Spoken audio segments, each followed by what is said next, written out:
on Acast and wherever you get your podcasts. This is Rebalance with Kamal Santamaria.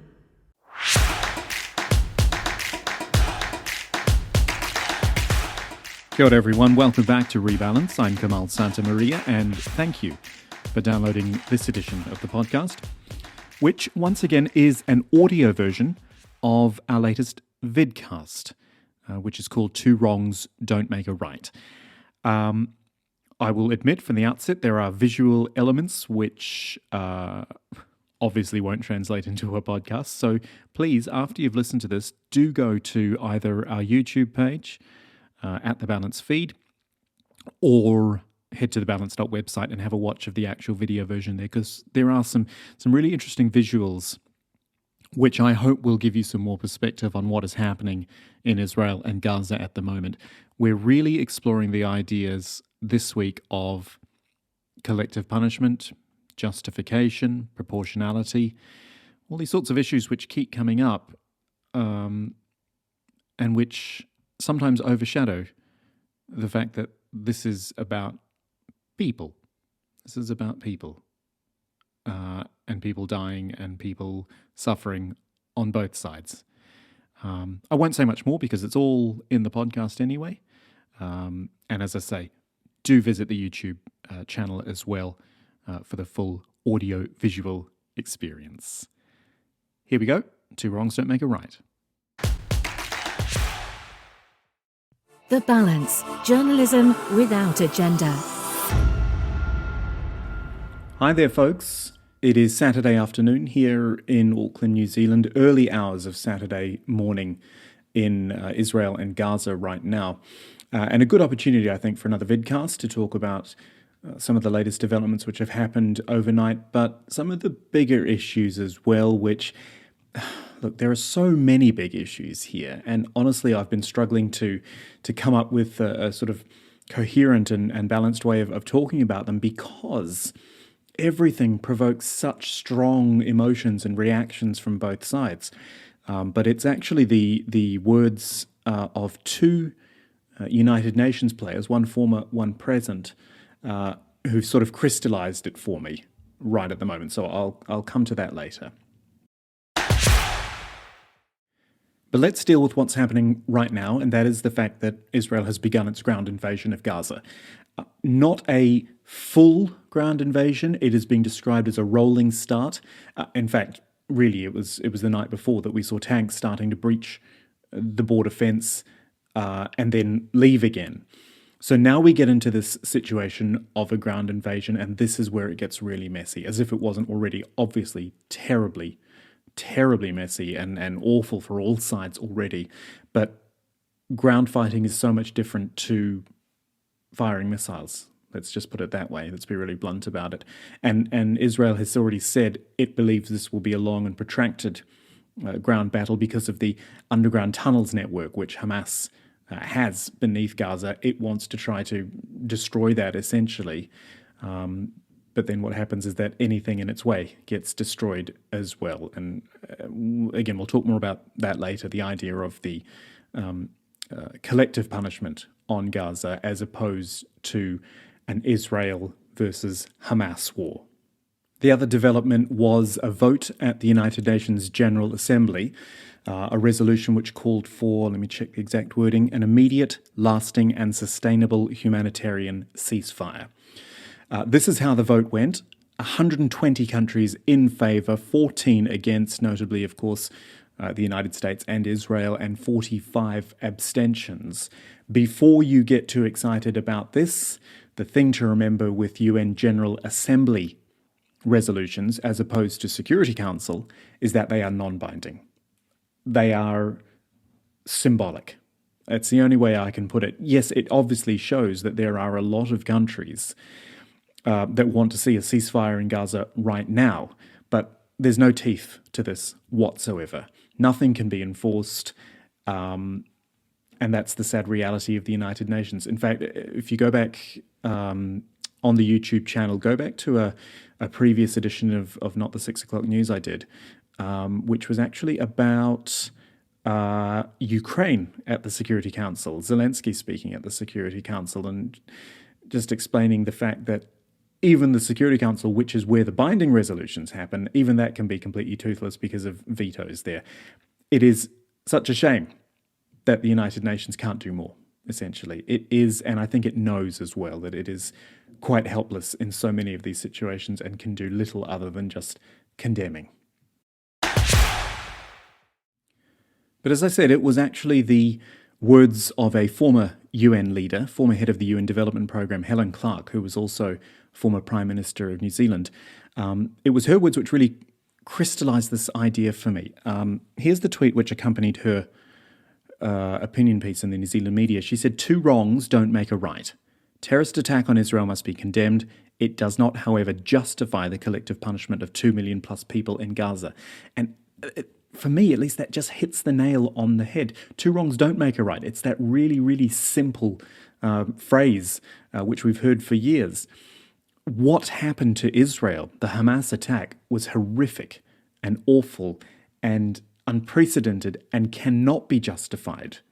But similarly, collective punishment on 2 million people who you've locked up in the Gaza Strip, that can't be justified either. Look at this, Washington Post it came from, I'll bring this one up, showing what happened when Israel cut the power and the internet to Gaza. Now, that is 2 million people being punished in the nighttime. No electricity, no communications, whilst a ground invasion happens, and missiles probably keep flying in as well.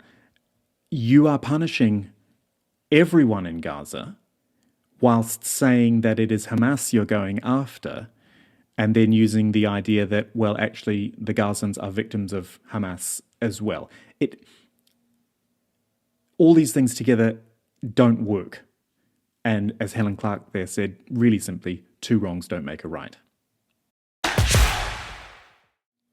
And then you get the current Secretary General of the United Nations, Antonio Guterres, who I think was trying to really sort of say the same thing and put it into similar words. Just have a little look at this. It is important to also recognize the attacks by Hamas did not happen in a vacuum.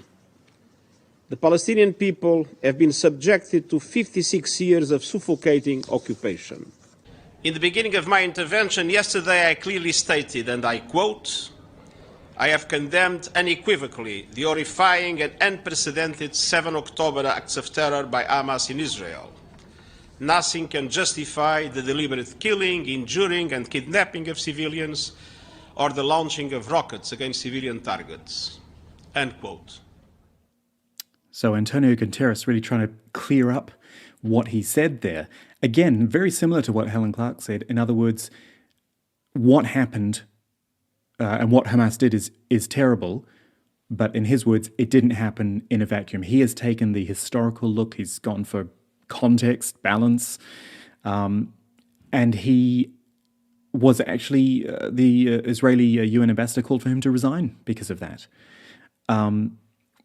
What he was trying to say, and I think he was pretty clear about it, is that all these years of occupation and Israeli settlers and sieges and being locked up and not having a homeland, it puts what happened in a context. It says there was no justification for the attack, but there was, I'm not going to say there was reason, but he offered an explanation. He offered the context. Context is the word I keep coming back to.